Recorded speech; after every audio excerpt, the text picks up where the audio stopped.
그들이 그 화려한 장식으로 말미암아 교만을 품었고 또 그것으로 가증한 우상과 미운 물건을 만들었은즉 내가 그것을 그들에게 오물이 되게 하여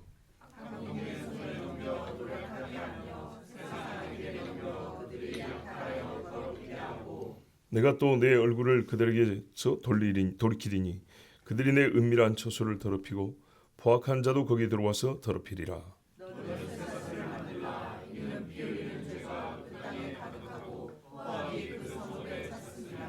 내가 극히 악한 이방인들을 데려와서 그들이 그 집들을 점령하게 하고 강한 자의 교만을 그치게 하리니 그들의 성소가 더럽힘을 당하리라. 환난에 환난이 더하고 소문에 소문이 더할 때 그들이 선지자에게서 묵시를 구하나 헛될 것이며 제사장에게는 율법이 없어질 것이요 장로에게는 책략이 없어질 것이며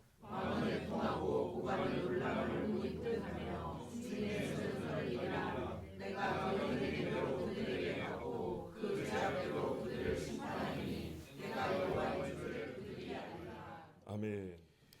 자, 하나님을 향해서 이스라엘이 화려하게 성전을 지었습니다. 금박으로 입혔고 크게 지었고 잘 지었습니다.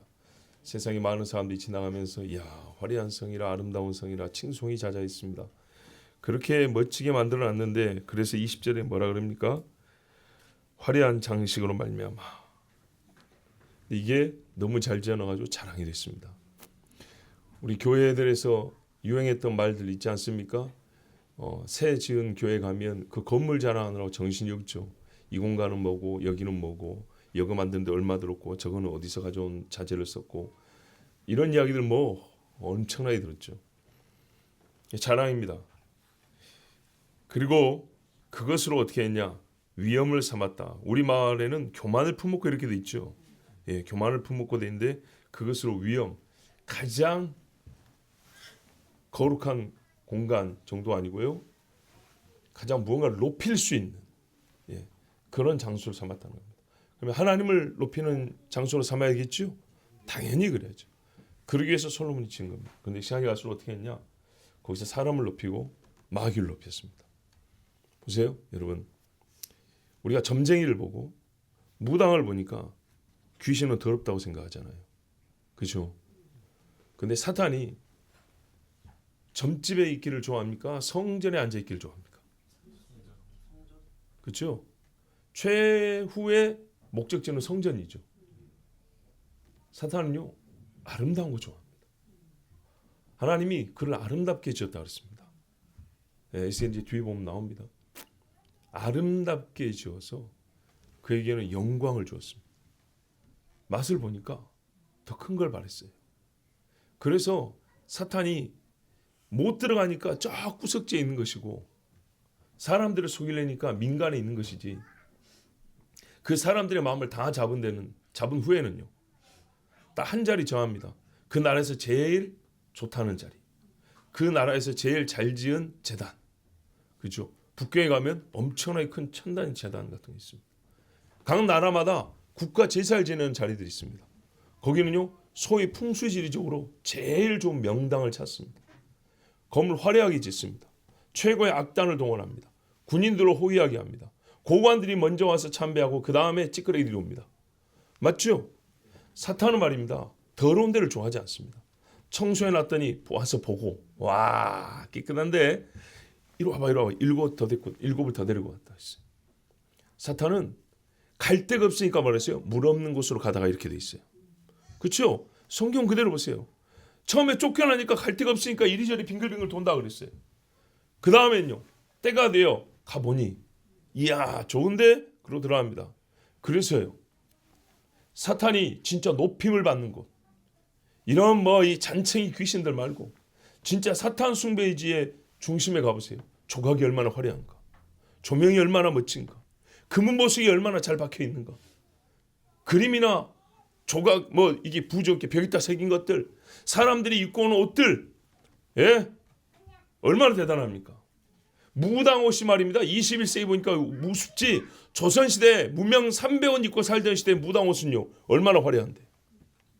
그렇지 않아요? 귀신은 아름다운 거 좋아합니다. 마귀는 영화로운 곳을 얻고자 합니다. 그 성경을 항상 영화로운 곳을 치러들었고 영화로운 곳을 치러들었고 하나님 성전에 앉아 자기를 하나님이라 내세우느니라 이것입니다. 그러니까 보십시오. 화려한 장식으로 말미암아 세워놨는데 근데 빌미가 있어야겠죠. 사람이 교만하니까 어떻게 해요? 교만한 그곳에 하나님이 계세요? 하나님이 떠나버리죠. 대신에 마귀가 들어갑니다. 내가 여기를 노렸는데 방법은 그거였어요. 이 땅에서는요 방법이 뭐냐면 사람을 타락시키면 돼요. 에덴 동산도 마찬가지입니다. 사람을 타락시키니 하나님이 어떻게 해요? 그곳에 그 사람들이 못 들어오게 만들어버렸죠. 범죄한 곳이 되어버렸습니다. 하나님이 사람과 교제할 수가 없게 됐습니다. 그 아름다움으로 자기의 종기를 삼고 위엄을 삼았다. 사람을 높이는데 조그만 교회 강단에 올라오면 저 같은 사람들 뭐 그냥 그렇잖아요. 큰 교회 가면서 강단만 이렇게 높아요. 걸어오는데 몇 분 걸리죠. 어떤 데는요 엘리베이터도 있어요. 여러분 진짜 제가 10몇 년 전에 어느 지방교회 가서 봤는데 본 게 아니라 그 교회에서 설교를 했는데 이게 올라가면 어떻게 생겼더라? 강단하고 이게 이 밑에 받침대가 높이가 조절되던가 이게 자동차 의자 시트 조절하는 것처럼 그게 된다니까요. 대단하죠? 뭐 그걸 뭐라는 게 아니에요. 목사님들이 여러 명이면 작은 사람도 있고 큰 사람도 있을 거 아닙니까? 그러니까 거기에 맞추고 그 기술적인 건 뭐라는 게 아니에요. 그와 같이 사람이 꾸미고 만들려고 하면 정말 아주 최첨단 기술을 다 써서 요란하고 아름답게 만들 수 있다고요. 근데 그게 자랑이 된다니까요. 우리 교회는 말이야. 그런다고요 이제. 그건 그냥 필요에 의해서 갖춰진 것뿐이에요. 그런데 이 강대상 하나가 교회 수준을 나타내는 것처럼 너희 교회 그런 강대상 있어? 이렇게 나오면은 이게 이제 마음의 교만이 싹트고 범죄하기 시작하는 겁니다. 에스겔 28장 18절에 네가 죄악이 많고 무역이 불의함으로 내 모든 성소를 더럽혔으며 보세요. 네 모든 성소라고 그랬어요. 너의 성소. 원래 하나님의 성소인데 이 마귀 새끼가 들어앉으니까 하나님 뭐라 그래요? 그때부터 내 성소 아니라고 말하는 거예요. 너희 성소다. 제사장 이스라엘 제사장 그래 네 거다. 마귀 네 거다. 나하고 상관없다. 나눠 가진 게 아니고요. 나는 이제 안 쓸란다 이렇게 해버린 거예요. 그럼 어떻게 되죠? 버림받은 겁니다. 그래서 불을 너에게 보내어 사르게 하고 네 목도하는 그 앞에서 다 죄가 되게 만든다. 예루살렘을 실제로 이렇게 만들었죠. 자, 그 교만한 마음으로 우상 만들고 미운 물건을 만드니까 마귀가 원한 대로 마귀가 거기 들어가고 싶으니까 마음이 교만하면 계속 마귀하고 마음이 합하여 그런 일을 합니다. 그러면 하나님이 이제 버립니다. 자, 우리 여기서 하나 알 게 있어요. 꼭 짚고 넘어갑니다. 귀신은요 더러운 데만 좋아하지 않는다. 마귀는 화려한 곳일수록 노린다. 마귀는 아름답게 꾸민 교회일수록 더 좋아한다. 사람들이 인기 있고 많이 몰리는 장소일수록 마귀는 거기서 왕이 되고 싶어한다. 에스겔 16장 14절에 이하에 내 화려함을 인하여 내 명성이 이방 중에 퍼졌으면 내가 내게 입힌 영화로 내 화려함이 온전함이라. 하나님이 이스라엘 이렇게 영화롭게 해줬어요. 나주 여호와의 말이니라. 그러나 네가 네 화려함을 믿고 네 명성을 인하여 행음하되 무릇 지나가는 자면 더불어 음란을 많이 행함으로 내 몸이 그들의 것이 되도다. 내가 내 의복을 취하여 색스러운 산당을 너를 위하여 만들고 거기서 행음하였나니 이런 일은 전무후무하니라. 아멘. 다른 나라들 하나님을 몰랐어요. 근데 이스라엘은요 성전 지어놨더니 거기서 행음하더라. 전무후무하다. 맞지요? 그러니까 전무후무한 환난을 겪게 되는 겁니다. 자, 21절에 보십시오. 다국인의 섬겨 노력하게 하며 하나님이 버립니다. 그 사람들까지 와가지고 더럽힌다 했는데 여기 특별히 세상 악인에게 넘겨 그들이 약탈하고 더럽히게 할 것이라. 스스로 자기를 더럽힌 자들에게는 하나님이 더러움으로 갚는 것이 공입니다. 22절에 내가 또 내 얼굴을 그들에서 돌이키리니 그들이 내 은밀한 처소를 더럽히고 보세요. 성소 맞지요? 더럽히고 포악한 자도 거기 들어와서 더럽히리라. 하나님이 얼굴을 돌려버리면 악한 자들이 겁없이 들어옵니다. 아주 용기 있게 들어와서 더럽힙니다. 그리고 거기에 자기들이 원하는 바 신상을 가득 채웁니다. 우리가 이스라엘 역사에서 이런 일을 몇 번 반복해서 본지 모릅니다. 성경을 우리가 아주 세밀하게 알지는 못하여도 대충 들은 기억만 하더라도 성전에 우상 세웠다, 이방인들이 들어왔다, 성경이 쓰여진 이후 역사를 함께 보더라도 굉장히 많습니다. 그런 일들이. 그렇다면 하나님이 여러 번 용서하셨지만 이스라엘은 계속 반복하여 똑같은 짓을 저질렀는데 그 죄가 얼마나 크냐. 저 변방에서 우상 하나 세우는 게 아니라 예루살렘이 더럽힐 정도로, 우리 신앙의 핵심 이 자리가 더럽힐 정도로 죄를 계속 지었다는 얘기입니다. 즉 요즘으로 하면 교회 본당에서 주일 낮 예배 때 우상 숭배하는 일이 반복되었다, 이런 말입니다. 여기 보면 포악한 자가 들어온다 했습니다. 이게 이제 강도 때를 말하는 건데 재밌습니다. 들하고 복수인데 포악한 자가 원래 강도 들인데요. 정관사가 붙어 있습니다. 지금 무슨 말? 그 포악한 놈들 이렇게 돼 있어요. 미리 정해진 자들이라는 얘기입니다. 딱 정해진 자들. 성경에 마지막 때에 적그리스도 와서 성전에서 미운 물건을 세우고 자기를 하나님이라 내세운다 했죠. 그리고 다니엘에 보면요, 한 민족이 온다 이렇게 돼 있어요. 그 왕의 족속이 된 자들이 온다 그랬어요. 데살로니가 후서 2장 4절에 저는 대적하는 자라 범사 일컫는 하나님이나 숭배함을 받는 자 위에 뛰어나 자존하여 하나님 성전에 앉아 자기를 보여 하나님이라 하느니라. 이런 사람은 아직까지는 없었습니다. 근데 앞으로 있을 겁니다. 계시록 11장 2절을 보면 성전 밖에 마당은 청량하지 말고 그냥 두어라. 이것을 이방인에게 주었은즉 저희가 거룩한 성을 42달 동안 짓밟으리라 그랬습니다. 마지막에 예루살렘 성전이 세 번째 지어진다고 하는데 이 지어질 때 그때는요 마당이 하나 있고 두 개 이렇게 나눠진다 그랬어요. 옛날에는 뜰이 뭐 3개니 4개니 이렇게 돼 있는데 요한계시록은 2개로 돼 있습니다. 거기에 거룩한 성을 42달 3년 반 동안 짓밟으리라. 그럼 거기 3년 반 동안 물건이 세워져 있다 이 말입니다. 다니엘 9장 27절에 그가 장차 많은 사람으로 더불어 한 일해 동안의 언약을 굳게 정하겠고 그가 그 일의 절반 7년의 절반 제사와 예물을 금지할 것이며 제사와 예물 그럼 있었다는 얘기죠. 예, 7년 약속할 때 이스라엘의 전통적인 제사와 예물을 바치게 해달라. 그걸 조건으로 내세운단 말이죠. 오케이 했어요. 그리고 가다가 중간에 딱 잘라서 금지한다는 얘기입니다.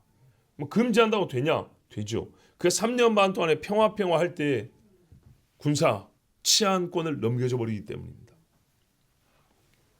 또 잠포하여 미운 물건이 날개를 의지하여 설 것이며 또 이미 정한 종말까지 진노가 황폐하게 하는 자에게 쏟아지리라. 그러면 3년 반 동안에 예루살렘과 이스라엘 짓밟을 동안에 하나님 가만 계시냐? 아니죠. 요한계시록 기록된 많은 징벌들이 이 적그리스도와 그를 따르는 자들에게 내립니다. 그렇지만 물러가지 않습니다. 그렇게 3년 반을 버티는 겁니다. 자, 그런데 우리가 지금은 이스라엘이 그렇게 된 원인을 제공했다는 얘기입니다. 본인들이. 그래서 본인들이 이 고난을 당하는데 23절 보면 너는 쇠사슬을 만들라. 만약에 에스겔이 이제 이 말씀을 듣고 쇠사슬을 하나 만들어가지고 사람 앞에 보인다면 또 무슨 뜻이냐 물어보겠죠. 이는 피 흘리는 죄가 그 땅에 가득하고 포악이 그 성읍에 찼습니다. 여러분 쇠사슬은요 어떤 경우에 주로 쓰냐면 포로 끌고 할 때 쓰는 겁니다. 포로 또는 사형수. 왜죠? 절대 못 풀려나게 하려고. 그럴 때 쓰는 겁니다. 포승줄도 있죠. 노끈으로 묶을 수도 있어요. 임시로는 그렇게 해요. 근데 멀리 잡아가고 사형을 시키려고 할 때는 도망가면 안 되니까 쇠사슬로 묶는 경우가 많습니다. 그리고 쇠사슬 자체가 무겁죠. 시끄럽죠. 그러니까 도망을 못 갑니다. 지치게 하고요. 그 차가운 쇠에 고통스럽게 하고요. 시끄러운 소리가 나서 금세 본인도 아주 그 스트레스를 무지하게 받고 감시하는 사람들에게 눈치도 금방 채게 만들어서 절대 도망 못 가게 하고 그리고 그 쇠 자체가 사람 몸이 닿는 게 여러분 폐물하고는 다르잖아요. 예? 이건 수치입니다. 수치. 한마디로 중범죄인이라 이런 말입니다. 죽을 죄를 지었다는 얘기입니다. 인간이 쓸 수 있는 최고 무거운 그리고 최고로 수치스럽고 고통스러운 포박의 방법으로 이스라엘 사람들에게 하나님이 말씀하셨다는 것은 너희가 내 앞에서 죽을 죄를 지었다, 딱 그 말입니다. 이 사슬만 보아도. 그래서 끌어간다는 얘기죠. 어떤 죄냐? 피 흘리는 죄. 피 흘리는 죄. 제가 어제 알았어요. 내용은 모르고 제목만 봤어요. 저희 집사람이 가르쳐줘서 알았는데 베네수엘라에 목사만 500명을 감옥에 넣었더만요. 목사 500명을 감옥에 쳐넣었답니다. 왜 그랬을까요?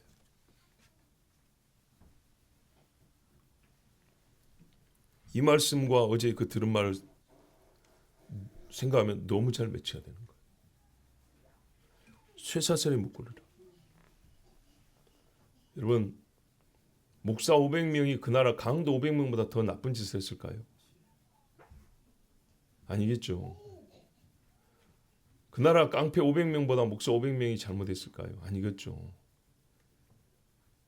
한 사람을 감옥에 넣는 거 한편 쉽지만 한편 쉽지 않습니다.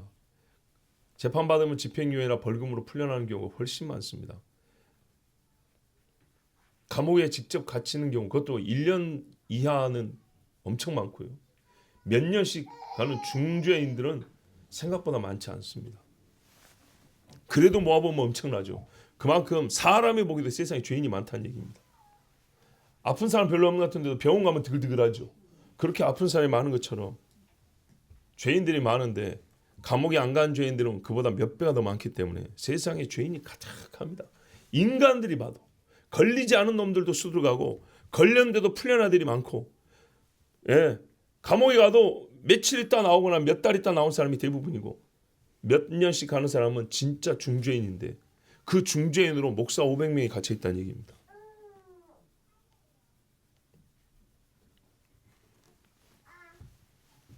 피 흘리는 죄, 땅에 가득하고 포악이 성읍에 찼습니다. 이스라엘도 하나님 뭐라 했어요? 선지자들을 죽인 죄를 예수님 때까지 언급하시죠. 아직 너희가 회개한 적이 없고 나는 그 죄를 아직 다 갚지 않았다. 바벨론 포로 가면 다 갚은 줄 알지? 아니, 안 끝났다는 거야. 안 끝났다고. 왜요? 바리새인들이 그 선지자 죽인 후손들이 그대로 남아가지고 그 영화를 누리고 똑같이 선지자들을 핍박하고 예수 그리스도 선지자 중에 선지자예요. 하나님의 아들이 왔는데 죽이려고 계획하고 있으니 언제 너희가 그 피값을 갚았냐는 거예요. 아직 안 끝났다.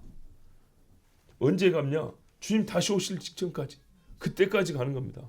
이 말씀이 지금 우리 지난주에 듣는 대로 마지막까지 가는 이야기입니다. 옛날 바벨론 포로 잡혀가기 전으로 끝나면 안 됩니다. 왜요? 그때 끝났으면 예수님 때 이런 말씀을 다시 언급할 필요가 없습니다. 다니엘 이야기를 왜 하냐고. 예수님이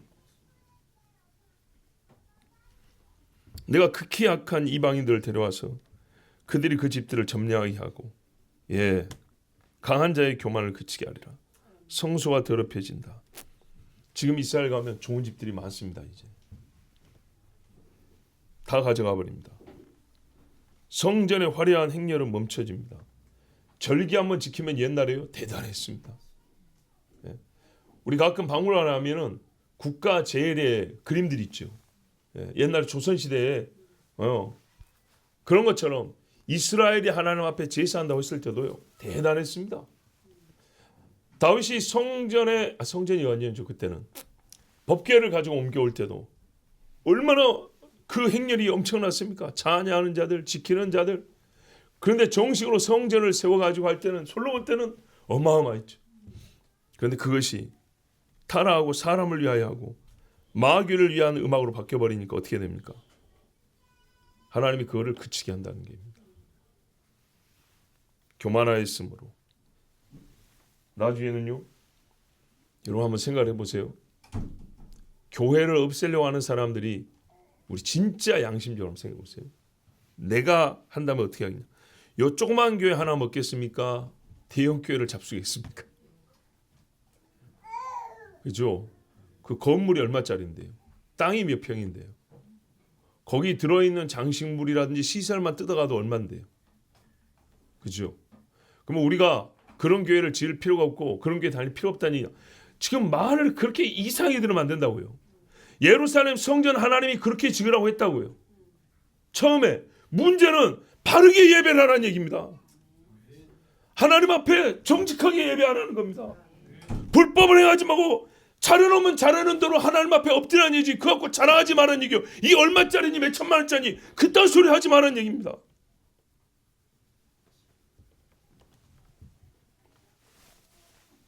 저기 동대문에 큰 교회 하나 있어요. 동대문이 아니고 저기 회기동에. 그 교회 건축할 때 28년 전에 한 200억 들었다 그랬어요. 계획은 50억 했는데 지을 때 200억 들었다. 그 목사님이 한 이야기예요. 그런데 문제는 뭐냐? 그렇게 교회가 큰 돈을 들여서 건축하고 또 교인이 많고 그러면 은행에서 지점장이 교회로 찾아와요. 빚을 내는데도. 담임 목사 갈 필요까지 없고 재정부장만 가도 아주 그냥 VIP 대접을 해줍니다. 그러면 어떻게 하냐? 그런 요직을 맡으려고 하는 사람들이 교회에서 많이 나와요. 진짜입니다. 예를 들어서 우리 교회가 헌금이 1년에 500억이 나와요. 내가 사업을 하는데 교회 돈을 떼먹었다는 얘기가 아니에요. 내가 사업을 하는데 나도 자금이 좀 필요해요. 근데 어느 교회 어느 은행에다가 그 헌금을 예치할 거냐? 그 결정을 재정 맡은 분들이 주로 결정을 해요. 그러니까요. 내가 어느 교회 재정부장인데 우리 교회 헌금이 1년에 500억이에요. 지점장님 은행에 있다 우리가 좀 예치를 하고 싶은데 아이 그러십니까? 그러죠. 찾아와서 도장 찍고 막 서류 다 만들어 옵니다. 옛날 아날로그식인데 몇 개씩 막 넘기면서 도장 몇십 번씩 찍어야 되는데 그거 다 찾아와서 합니다. 그리고 어떻게 해요? 저도 사업을 하는데 좀 돈 좀 빌릴 수 있겠습니까? 아이 그러시죠. 이렇게 이용을 한다는 말입니다. 불법까지는 아닐지라도 그런 식으로 하다 보면 어떻게 될까요? 하나님 일을 하고 하나님의 재정, 하나님의 교회 이런 생각은 뒤로 가버립니다. 점점 나 중심의 생각이 이제 나오게 돼 있습니다. 그러다 보면 조금씩 이제 또 만집니다. 그래서 재정사고가 나는 교회 한두 번이 아닙니다. 근데 문제는 뭐냐? 교회에서는 그런 일 사고 났던 게 부끄럽고 창피해서 말을 쉬쉬하고 어떻게 해요? 그 한 사람 교회 떠나고 말고 피 같은 헌금 몇십억씩 날아가 버립니다. 작은 교회는 몇 천만 원씩.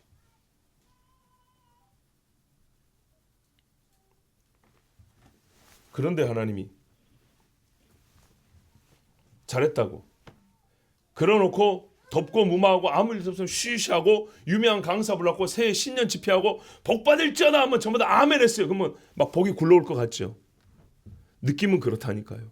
성가대 200명씩 서가지고 오케스트라 50명 앉아가지고 막 연주하면서 막 쫙 하면은 지난해에 있었던 그 죄는 싹 없어진 것 같고 새로운 뭐가 은혜가 막 쏟아질 것 같죠.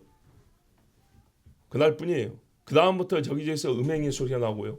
누구 권사 바람 폈다 소리 나고요. 누가 사기쳤다 소리 나고요. 어떤 집 자식이 폭력으로 깜빡했다 소리 나고요. 줄줄줄줄 들어옵니다. 성결을 가르치고 거룩함을 가르쳐야 되는데 무엇이든지 사람의 외모를 자랑하면 결국에는 그 외모로 망합니다. 칼든 자만 칼로 망합니까? 아닙니다. 뭐든지 어떤 죄든지 그 죄로 일어선 사람은 그 죄로 망합니다. 벌써 그렇게 된 게 얼마나 왔습니까?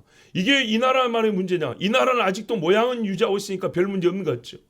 유럽을 보세요. 유럽을. 미국을 보시라고요. 지금도 외국의 신앙인들 중에 뜨거운 사람들이 많습니다. 진짜 찬양하는 거나 예배드리는 거 보면 우리가 부끄러울 정도로 살아있는 미국 교회는 대단합니다. 독일에도 살아있는 교회는 2시간, 3시간씩 서서 예배드린다 했죠.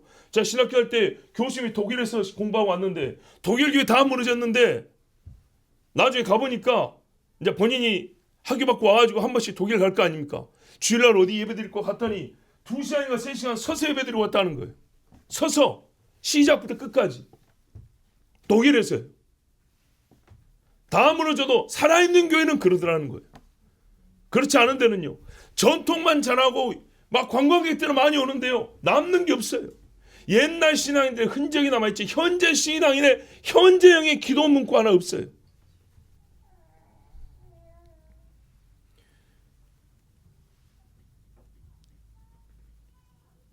패망이 이르르니 그들이 평강을 구하여도 없을 것이라. 25절 보세요. 평강.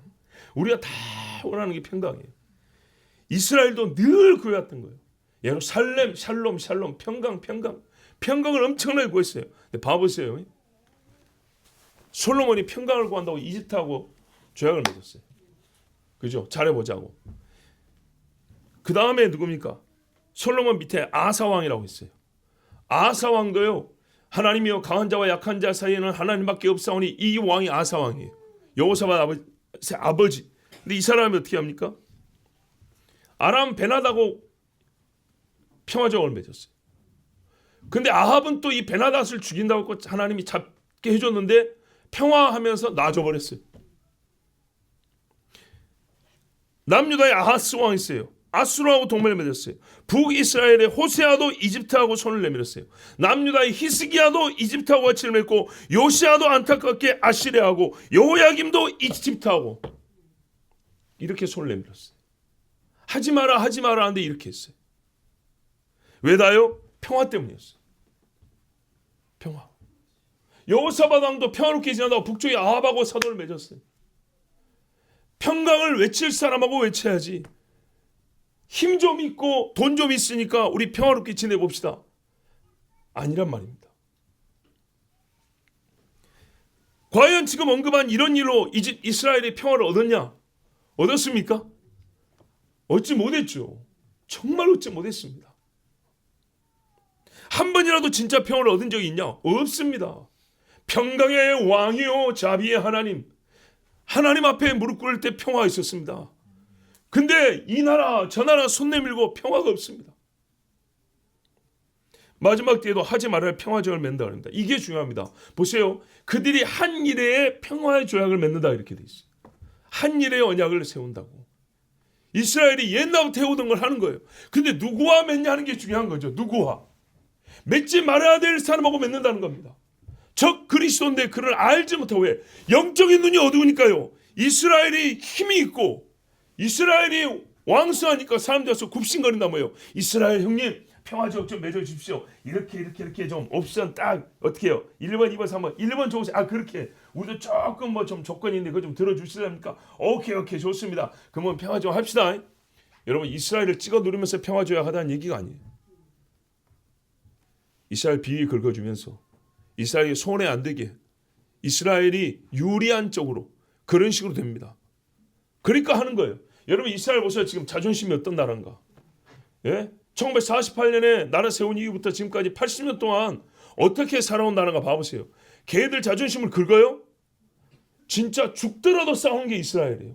우리 다 없을 때까지 싸운다. 진짜 대단한 나라죠. 그걸 보면 그런 나라예요. 그런 나라가 손해보면서 조약 맺을 것 같아요? 그런 나라가 자존심 굽히면서 남의 나라고 뭐 어쩔 수 없이 막 사인하고 그럴 것 같습니까? 그런 사례 봤어요 지금까지? 우리가 남의 나라 역사 잘 모르지만 대충 알기로 그런 일 없습니다. 예? 조선은 그런 적 있어도 이스라엘은 그러지 않아요. 최소한 현대 이스라엘은 안 그래요. 그런데 말입니다. 요 이스라엘이 다른 나라와 다른 민족들과 평화조약을 맺는다. 이런 지치기도 하겠죠. 계속 싸우려면 지치기도 하겠지만 이스라엘이 아주 소위 의뢰의 위치에서 어쩔 수 없이 하냐? 그럴 수는 없습니다. 만약에 그렇다면 성전도 못 짓습니다. 지금 성전 사렸다 성전을 지으려면 어떻게 해야 지을 수 있습니까? 전쟁이나 조약이나 둘 중에 하나밖에 없다고 그랬습니다. 근데 성전을 짓는다는 게 이스라엘이 을입니까? 갑입니까? 갑이잖아요. 황금 사원이 있는 그 옆에다가 어떻게 성전을 지으냐고요. 이스라엘이 을의 위치에서는 절대 지을 수가 없습니다. 그러니까 말입니다. 살살 긁어주고 비 맞춰주고 그러면서 이스라엘의 득이 되는 거라고. 그럼 어떻게 합니까? 평화하죠. 그리고 명분은 평화예요. 이렇게 하면 이스라엘도 좋고 다른 나라들도 좋고 싸움은 최소한 7년 동안 안 할 것이며 어떻습니까? 그럼 하겠죠. 이겁니다. 속아 넘어갑니다. 잘 보세요. 내 안에 진짜 평화의 이유가 없는데 하나님이 평화를 주실 이유가 내 안에 없는데 사람이 만들어놓은 평화에 속아서 조약을 맺고 약속을 하면 그것은 그리스도와 벨리알이 함께 멍에를 매는 것과 같아서 이스라엘과 이방인이 어울리지 않는 직물들이 서로 옷이 만들어져서 이렇게 짜여진 것 같아서 반드시 헤어지고 찢어지고 땡기게 돼 있습니다. 이스라엘이 그래서 속수입니다. 그 선배들의 역사에서 배우지 못합니다. 맺지 말아야 될 평화조약을 맺어가지고 손해본 것이 역사에 계속 반복되어 나온데도 불구하고 우리 인간들이 버리지 못하는 소망이자 욕심, 평화, 하나님 앞에 무릎 꿇으면 얻을 수 있는 평화를 꼭 사람 앞에 가지고 평화 한단 말이죠. 여러분 자신도 한번 봐보십시오. 사람의 수로 평화를 얻는 경우는 없습니다. 저 역시도 마찬가지입니다. 이제 저보다 나이 어린 사람들이 점점 많아지고 있습니다. 전에도 말씀드린 대로 20년 전에 목회 시작하면서 어려운 경우들이 많고 뭐 지금도 마찬가지죠. 누구든지 다 있죠. 사람과 사람 사이에 어려운 일이 있을 때는요. 첫 해부터 하나님 앞에 기도했습니다. 절대로 사람을 의지해서 풀어지는 법이 없으니 그냥 하나님만 의지하겠습니다. 어정쩡하고 어설픈 수를 써가지고 누구에게 말 잘하고 누구에게 이렇게 해가지고 조금 환심사고 아무 소용없습니다. 욕을 얻던 미움을 받던 또는 뭐 오해를 하던 그냥 잠잠히 기다리고 하나님께 기도하면 그것이 훨씬 더 안전합니다. 풀려도 안전하고 시간이 좀 걸려도 차라리 그것이 훨씬 낫습니다. 왜? 사람의 수를 쓰고 여러분 경험해 보세요. 그러고도 불안해요. 어디 가서 내 편 해달라고 말을 하는데도 이 사람이 속으로 나를 욕할까? 말을 잘못 전하자가 어째 불안하기 그지없어요. 아무짝에 쓸모없는 것. 당사자가 마주 와서 말하지 않을 것 같으면 아무 소용없어요. 하나님 앞에 기도하면요. 이게 희한하게요. 내가 말하지 않는데 오해가 풀리는 게 돌아와요. 본인이 오해했다는 걸 나중에 알았다는 거예요. 나는 말한 적이 없는데 어떻게 알았는지 모르겠어요. 근데 하나님이 그거 알게 해준다니까요. 매사에 하나님 앞에, 평강은 하나님 앞에. 내가 의로우면 그가 망할 것이요 내가 잘못했으면 내가 매를 맞을 것이요. 단순하잖아요. 하나님 앞에 단순하다고요. 목회자 친구들한테서 단순해요. 하나님 앞에 종이라 했으면 종은 주인이 시킨 대로 하면 되는 거 아니냐. 안 시키면 안 하면 되고 하지 마라 하면 쉬면 되고 됐다 하면 그만하면 되고 단순 논리다. 육은 좀 힘들지 모르지만은 하나님 앞에 그 외에 다른 계산법을 가지고 하나님과 대화하자 기도하자 그런 건 없다. 종의 위치는 주인이 하라는 대로 하면 되는 거다. 못하면 야단 듣고 매 맞는 것인데 다 잘할 수는 없지만 기본적인 우리 마인드는 어찌해야 되냐. 종이니까 주인이 하라면 하고 아니다 그러면 감사합니다. 이제 쉬겠습니다. 그러면 된다. 애써서 목매일 필요가 뭐 있냐. 예? 여러분 단순해야 됩니다. 예. 하나님의 말씀 연구는 깊이 하고 열심히 머리가 빠지도록 할 수 있어도 하나님이 우리에게 명확하게 주신 말씀도 있잖아요. 이래라 저래라고 딱 끝난 것들은요. 뭘 하나님과 다툽니까? 그렇게 합니다 하면 되고 못했으면 잘못했습니다 하면 되고 얼마나 단순합니까? 우리 어린아이들에게 하는 게 뭡니까? 사람과 사람 사이의 차이가 아무리 커도 하나님과 사람 사이의 그 차이에 요만큼은 될까요? 아닙니다. 인간이 제 아무리 똑똑해도 하나님 앞에 감히 얼굴을 들 수가 없습니다. 그런데요 세상 천지하고 바보는요 많이 차이 나는 것 같아도 별로 차이 안 납니다. 둘 다 배 없으면 바다 못 건너갑니다. 불 없으면 고기 못 먹습니다. 패망이 이르니 그들이 평강을 구하여도 없을 것이라. 하지 말아야 될 그 평화를 못 이겼어요. 진리가 아니라. 진리가 제1의 우선순위가 돼야 되는데 평강이니까 진리를 뒤로 빼버리니까요. 진리 없는 평화는 없는 거예요. 너희는 믿지 않는 자와 멍에를 같이 하지 말라. 의와 불법이 어떻게 함께 하겠느냐. 어찌 빛과 어둠이 사귀겠느냐. 그리스도와 벨리알이 어찌 조화가 되겠느냐. 안 되는 겁니다. 믿는 자와 믿지 않는 자 어찌 상관하겠느냐. 하나님의 성전과 우상이 어찌 일치가 되리요. 아멘. 이 마지막 부분 보세요. 성전과 우상이 어울리냐는 거예요. 여러분 예수상이라고 말하지 않았어요. 성경에는 형상을 만들지 마라 그랬죠. 그래서 하나님 상과 우상 이런 식으로 말은 없어요. 성전을 말해요. 하나님의 집에 우상이 있을 수 있겠냐. 없지요. 근데 어디서부터 시작하냐. 믿지 않은 자와 멍에를 같이 매는 데서부터 시작합니다. 손잡지 말아야 할 자와 손잡으면 결국에는요. 우리 집인데 하고 가봤더니 이게 하나님 성전이란 말이죠. 여기다가 그 사람이 와서 우상을 세워버립니다. 환란에 환란이 더하고 소문에 소문이 더할 때, 여기 소문 어떤 소문입니까? 마태복음에 예수님이 말씀하신 재난의 소문들이죠. 전쟁의 소문들. 자, 이제 어렵잖아요. 야곱의 환란이 때니까 굉장히 어렵죠. 그럼 어떻게 합니까? 사람이요, 최소한요, 교회 물 좀 먹어보고 이스라엘 율법 좀 들어본 사람은 하나님께 물어봅니다. 묵시를 구한다 그랬죠. 하나님 뜻이 무엇입니까? 자, 물었을 때 가르쳐 주면요, 해야 되겠죠. 안 하는 게 문제입니다. 묻기는 10번 해요. 한 번도 안 들어요. 유다 사람들이 망하고 바벨론이 쳐들어왔을 때 도망간 사람들이 있었어요. 도망간 사람들이 바벨론 군대가 이제 물러가니까 다시 들어왔어요. 몇 사람들이 다시 들어왔어요. 근데 도망간 사람 중에 군인들이 있었어요. 칼 가진 군인들이. 이 사람들이 바벨론이 세워놓은 유다인 총독을 죽여버렸어요. 바벨론이 세웠다고. 죽여버리고 예레미야한테 물어봤어요. 선지자님, 우리가 애굽으로 좀 가고 싶은데, 왜냐? 바벨론이 다시 와서 자기들 칠 걸 생각하니까. 총독을 죽였으니 군대 보낼 거 아닙니까? 애굽으로 가서 좀 살고 싶은데 하나님 뜻이 어떻습니까? 물어봤어요. 예레미야가 뭐라 그랬죠? 뭐라 한 다음에 하나님께 여쭤봤어요. 하나님이 뭐라 하느냐? 가지 마라 그랬어요. 가지 마라. 어머, 여기 있으면 바벨론 와서 죽일 텐데요. 아니다.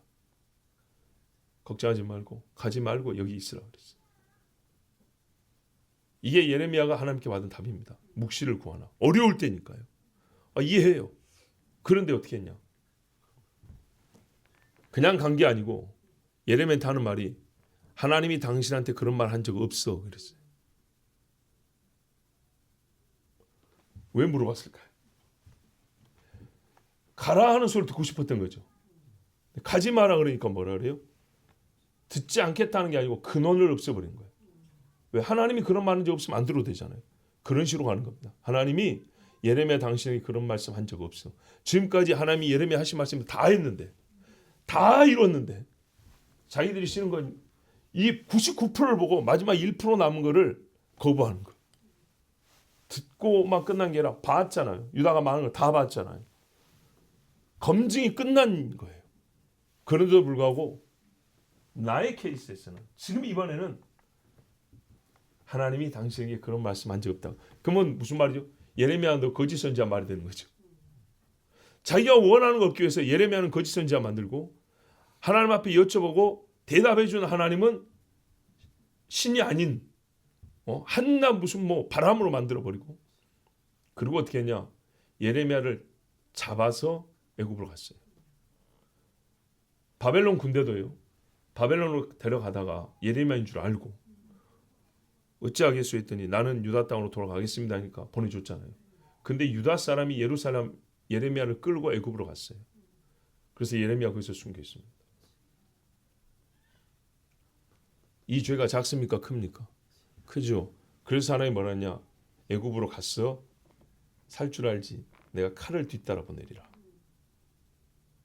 실제로 그래서 애굽에서 죽었어요. 묵시를 구하나 헛될 것이고. 왜요? 자기 행위를 바꿀 생각은 안 하고 결과만 알고 싶은 거예요. 그것도 좋은 걸로. 제사장에서는요, 율법이 없어질 것이요. 율법책은 아직 있어요. 율법이 없어요. 여러분, 요즘 같은 경우에 이스라엘 당연한 겁니다. 이스라엘도 그렇고, 우리나라 같은 경우는 목회자들한테 우리의 영적인 괴로움들이 있고 또 이렇게 하나님의 뜻이 궁금해서 물어봤어요. 그러면 최소한 어디에 근거해 대답해야 되냐? 내가 지금 묵시는 못 받아도, 하나님이 지금 당장 들려주는 말씀은 없어도 기록된 말씀이 있잖아요. 기록된 말씀이 없어요. 10년 전에 우리 교회에 왔던 그 자매가 있었죠. 오늘처럼 금요기도에 왔는데 눈이 퀭해가지고, 누구 말하는지 아시죠? 아주 그냥 영이 혼미한 상태로 왔어요. 우리 말로 귀신 들렸어요. 그래서 본인 교회 목사님한테 자기의 증상을 말했다. 할머니가 무당이잖아요. 할머니가 무당이고 이제 네가 대를 이어야 한다고 네 신내림 받을 준비하라고. 그래서 악한 영이 엄청나게 역사하는 당시 또 신학생이었어요. 근데 그 자매가 그랬어요. 아니 지금 다니는 교회에서 목사님한테 말씀드리고 기도라도 했냐. 그랬더니 그 자매가 그때 당시 뭐라 그러냐. 우리 목사님은 나보고 건강이 안 좋아서 그러니 운동을 열심히 하라고 했어요. 그랬어요. 건강이 안 좋아서 지금 이런 현상이 벌어지니까 운동을 열심히 하라는 거예요. 그럼 여기 있는 할머니 할아버지들은 전부 다 귀신에 사로잡혀가지고 그렇게 살겠네요. 아니죠. 어떤 교회는 권사님이 기도 많이 하는 권사님인데 귀신 든 애가 앞에 오면 야 조용히 해. 이 한마디 예 그런다니까요. 예배 시간에 막 소리 들었던 내가 어디서 시끄러워. 예. 이게 영적인 능력이에요. 그런데 세상에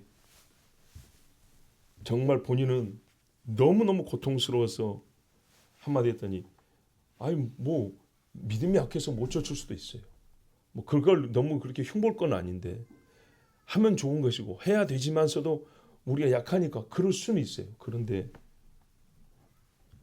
애시당초 아까 하나님이 그런 적 없어 한 것처럼 부끄러움과 책임을 모면하기 위해서 영적인 현상이라는 말 자체를 못하고 건강이 안 좋아서 그런다. 내지는 정신병으로 다 몰아가면 보십시오. 제사장은 율법이 없어질 것이요 하나님의 말씀이 입에 없어요. 여러분 이 말이 신비하게 들리죠.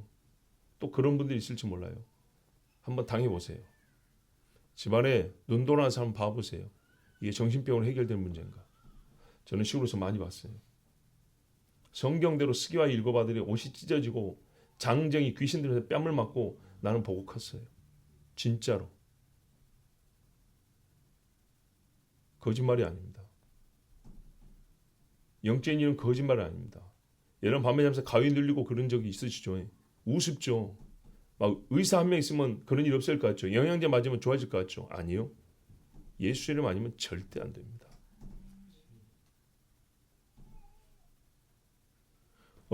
그젠가 어제 기도원 다녀오신 분들 있죠? 그 기도원 이름이 뭡니까? 오살리 금식기도 아니에요. 최자실 금식기도원이에요. 그죠? 예, 이름 몰랐다 뭐라는 게 아니고 그 누가 세웠냐? 옛날 수목교회 조영기 목사님 장모님이죠. 그분이 어떻게 기도했는지 자기 사위한테도 뭐라고 말했는지 옛날 간증들 한번 들어보면 알 수 있어요. 예? 조영기 목사님도 세상에 제일 큰 교회 사놨는데 천국에 가니까 네 집도 없고 상도 없더라.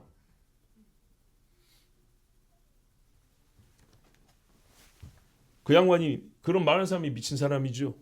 잘못된 거죠. 시기해서 그런 거죠. 하나님 말씀에 뭐라 그랬어요? 사람에서 영광을 구하면 하나님이 줄 게 없대요. 너는 다 받았습니다. 왜 우리가 이런 말을 헛되게 생각하냐 이 말입니다. 진짜 진심 어린 경고를 드려야 한다.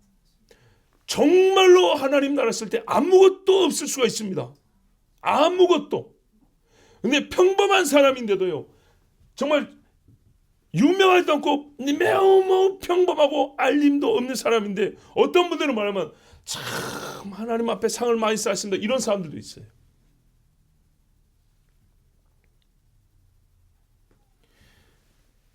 제사장의 율법이 없다. 이 사람들은 벌 받아야 되는 겁니다. 왜 세워난대요? 제사장이 하나님의 말씀을 가르칠 것이요. 하나님이 그렇게 세우는 거예요. 이스라엘의 재판장하라고 세우는 사람들이에요. 하나님 말씀으로 재판하라고 그렇게 세우는 사람인데 하나님 말씀이 없다. 그러면 입을 열면 무슨 말이 나오죠? 자기 사람 이야기 나오는 거죠.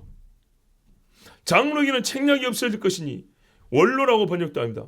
나이가 많고 신앙생활을 오래 한 사람이 뭐였어요? 조언, 지혜로운 말들이 나와야 된다. 그래서 지혜로운 말들 없어요. 자 여러분 우리 이 서울에서 유명하죠. 지하철 1호선 노인들이 많이 탑니다. 예, 그게 문제라는 게 아닙니다. 노인들이 좋아하는 코스가 그 1호선 라인에 쫙 있으니까 무슨 공원에서 청량리까지 쫙 이어지지 않습니까? 저 뒤로 가면 저기 산에 소유산까지 이렇게 쫙 이어지니까 1호선 많이 타시는 거예요. 근데 그러다 보니까 어르신들이 많은데 희한한 분들이 또 있어요. 그래서 유명해진 경우도 있죠. 맞아요. 저도 일본으로 다니면서 지하철 1호선 타보면 정말 안 어울리는 분들이 있어요. 70, 80이 됐는데 차림새도 그렇고 자세도 그렇고 영 안 어울리는 분들이 있어요. 그 입에서 나오는 말도 그 나이하고 정말 안 어울려요. 몸은 80인데 말은 20대의 말을 하고 있어요. 들을 것도 없고요. 들을수록 어떻게 합니까? 듣는 사람이 창피해지고 막 뭐라 그러죠?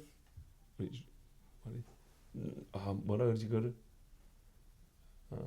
하여튼 듣는 사람들이 좀 힘들어요. 그런 말을 하는 분들도 있어요. 지혜로운 말이 사라진다. 잃는 것이 성전이라는 건물만이 아니고요. 속에 거룩이 없어져 버립니다. 먼저 잃은 것이 거룩한 심령이었습니다. 거룩한 심령을 먼저 잃어버리고 하나님을 두려움이 없어지니까 하나님 주신 지혜와 지식도 없어집니다. 말라기가 말했어요. 보세요. 제사장의 입술은 지식을 지켜야 하고 사람들은 그 입에서 율법을 찾아야 함이니 최소한 요즘도 목회자들에 가면 그 입에서 하나님 말씀은 들을 수 있어야 돼요. 최소한 들을 수 있어야 돼요. 이는 그가 만군의 주의 사자이기 때문이라. 하나님의 사자로 세워놨기 때문에 최소한 그건 들을 수 있어야 돼요. 근데 애시당초 그런 말 자체가 들을 수 없다는 거예요. 제사장이 타락하고 세상이 종이 되었으므로 예레미야 5장에도 선지자들은 거짓되이 예언하고 제사장들은 그들의 권력으로 다스리며 내 백성은 그렇게 하는 것을 사랑하니 이게 문제인 거예요. 사랑하니 그 마지막에는 너희가 어찌하려느냐? 어찌하려느냐? 유명한 것만 자꾸 잘하고 있으니 마지막에는 어찌하려느냐? 하나님이 줄 것들은 거기서 내가 찾는 그 줄기에는 나오지 않습니다. 항상 주의 뜻을 구한다 하면서 듣고 싶은 말만 찾아오고 보고 싶은 것만 보고 자기 사랑하는 것을 구하니 그 마지막이 어찌하겠느냐. 여러분 이사야 66장 17절에 참 모순되게 들리는 말이 있어요. 보세요. 스스로 거룩히 구별하며 스스로 정결케 하고 띄고 동산에 들어가서 그 가운데 있는 자를 따라 돼지고기와 간증한 물건과 쥐를 먹는 자가. 예루살렘 성전 옆에도 동산들이 몇 개 있었어요. 사람들이 거기 걸어가면 동산에 즉 성전 간 줄 알아요. 옷도 제사에 맞게 입고 왔어요. 깨끗하게 가지고 아주 멋지게 갖고 왔어요. 그래서 가는 길도 동산 가는 길이에요. 그래서 하나님 앞에 기도하러 가는가 보다 예배하러 가는가 보다 그랬다는 거예요. 근데 가서 보니까 그 뒤편으로 돌아와서 돼지고기 삶아 먹고 쥐고기 굽 먹고 하나님이 먹지 말라는 거 율법에 먹지 말라는 거 그거 먹으면서 히히거리는 거예요. 그걸 다시 어떻게 해요? 성전에 기도하고 나온 것처럼 이게 나오는 거예요. 그럼 사람들이 어떻게 해요? 그 길과 그 행색을 보고 성전에 가서 기도하고 온가 보다 이랬다는 거예요. 하나님 뭐라 그럽니까? 다 보고 계시죠. 다 함께 망하리라. 여호와의 말씀입니다.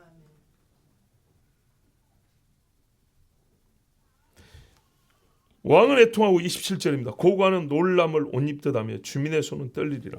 왕이 애통한다는 것은 백성이 하도 고난을 당하니까 왕으로서 비참한 그 심정에 운다는 게 아니고요. 왕도 울 정도로 고통이 크다는 얘기입니다. 백성이 먹을 게 없어서 슬퍼서 운 게 아니고 왕집에도 먹을 게 없는 정도. 왕궁에도 먹을 게 없어요. 나도 굶고 내 자식도 굶는 걸 봐야 되겠죠. 그럼 백성은 어느 정도겠어요? 고관은 놀란다.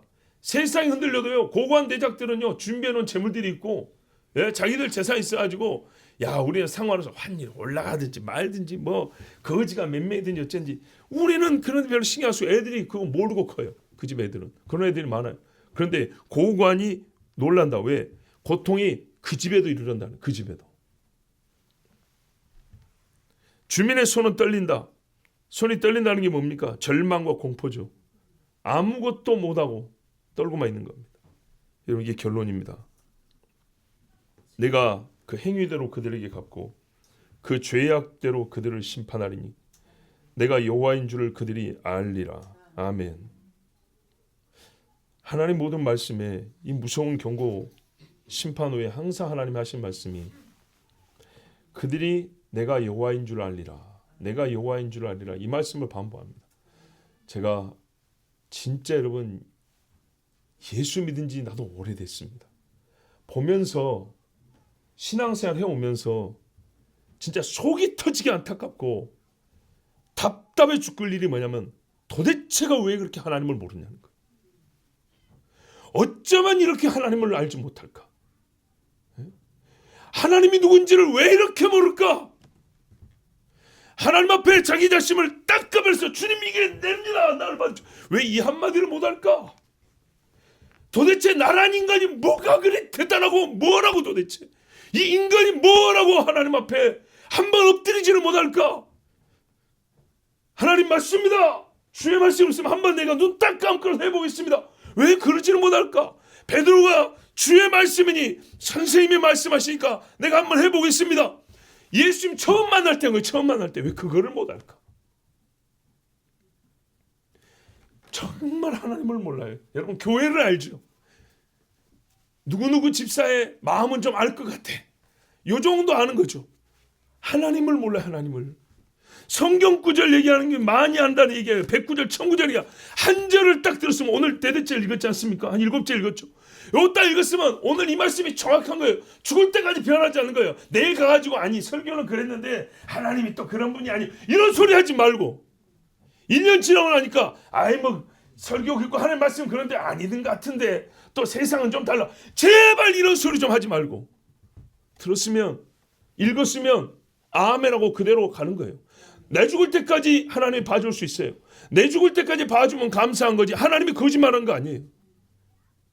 내가 태어나기 전에 수천 년 동안에 있었던 일만 가지고도 오늘 이 말씀을 증명하기에 넘쳐나요. 넘쳐나. 그러나 저는 이 말씀에 지향하는 바가 장래이기 때문에 나중에 있을 일을 여러분이 설교한 거예요. 과거에 이미 완벽했어요. 정말 에베소에도 보면 뭐라고 되어 있습니까? 종들아 상전에게 순종하기를 주께 하듯하라 그랬어요. 근데 하나님이 저에게 주신 감동이 뭐냐? 신뢰가 뭐냐? 신뢰가. 안타깝게도 우리 신약에서는요. 구체적인 신뢰들 찾기가 어려워요. 신약에서는 한 사람 인생에서 길게 서술한 데가 별로 없어요. 사역을 조금씩 얘기해놨지. 근데 구약에 가면요. 아브라함, 이삭, 야곱, 다윗 그 다음에 그 사람의 삶을 줄줄이 이야기해놨죠. 그 안에 신앙의 교리가 다 박혀 있어요. 그 중에 종들아 상전에게 순종하기를 누가 딱 떠오르는지 아니까? 야곱입니다. 야곱. 자기 삼촌 속이고도 남아요. 야곱 실력이면. 근데 어떻게 해요? 속고 살았어요. 나쁜 사람인 줄 알았어요. 딸 그 속여놓고 14년 봉사해먹고 하더니 그 다음에 또 싹술 준다 놓고 나머지 6년 동안 10번이나 속였어요. 그전에는 속인 거 아닙니다. 왜? 딸 둘이니까 14면 그거는 공개 전환 약속이니까 14년. 근데 20년 봉사했는데 6년 동안 10번 속였어요. 그리고 나중에 보내달라 하니까는 또 싹쓸 정연해요. 지금까지도 속여놓고.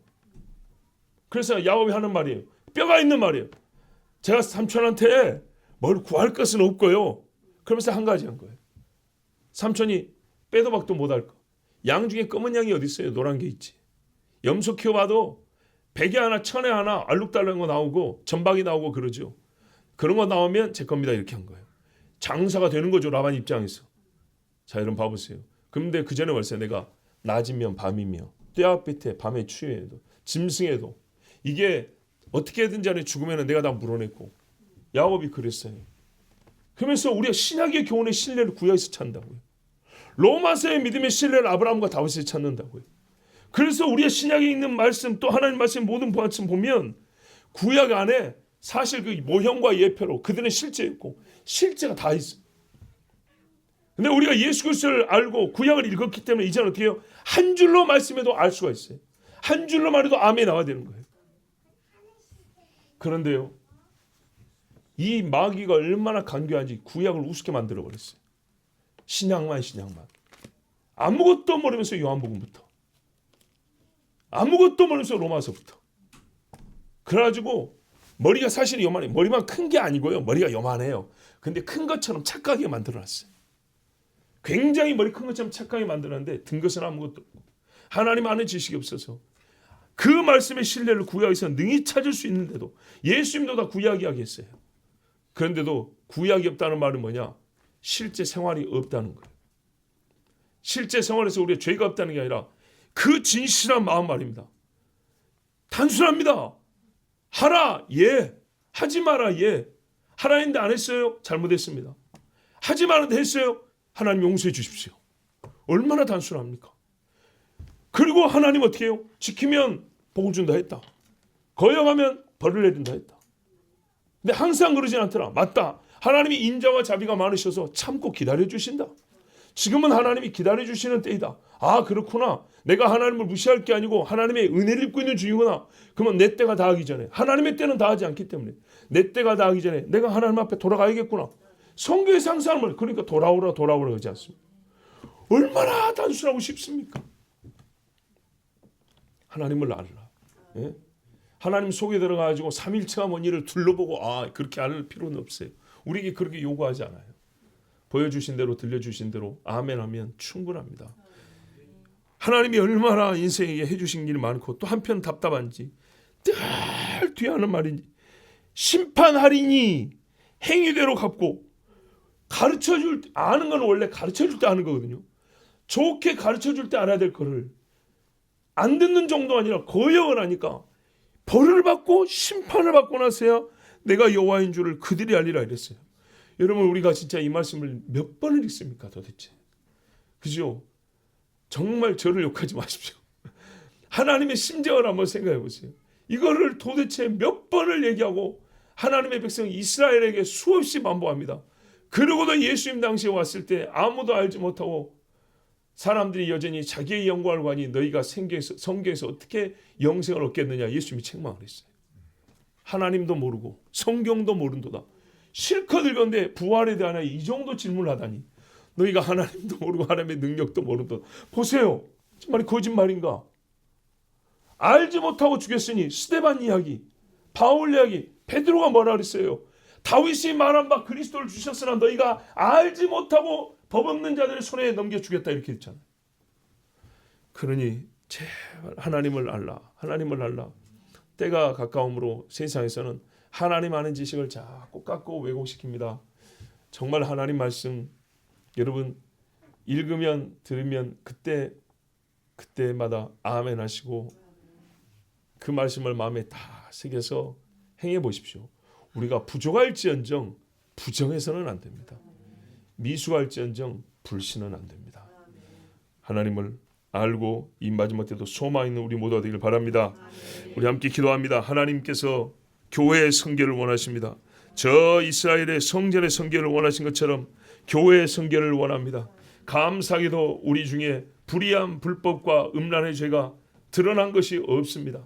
개인적으로는 있겠지만 서로 간에 죄 지은 것이 없어 얼마나 감사한지 모릅니다. 여러분 시골의 작은 교회들도 음행의 소문이 연결된 것을 저는 많이 들었습니다. 우리 교회 안에 하나님 음행이 없게 해주셔서 성도 안에 불법한 일이 없게 해주셔서 감사합니다. 또한 이 마지막 때 성도 안에 거짓의 말로 서로 이단으로 끌고 가거나 하나님 진리에서 벗어나게 하거나 믿음을 떨어뜨리는 말을 하지 않게 하여 주옵소서. 이 나라 강단에도 하나님 진실을 말하는 자들이 많아. 학교의 강단이나 교회 강단이나 제사장에는 율법이 있어야 한다는데 가르치는 자들이 정말 예수 믿음이 있게 하여 주시고 믿음이 혹은 작다 할지라도 주신 말씀만큼은 자기가 작지만 듣는 사람에게는 바로 전하되지 않겠습니까?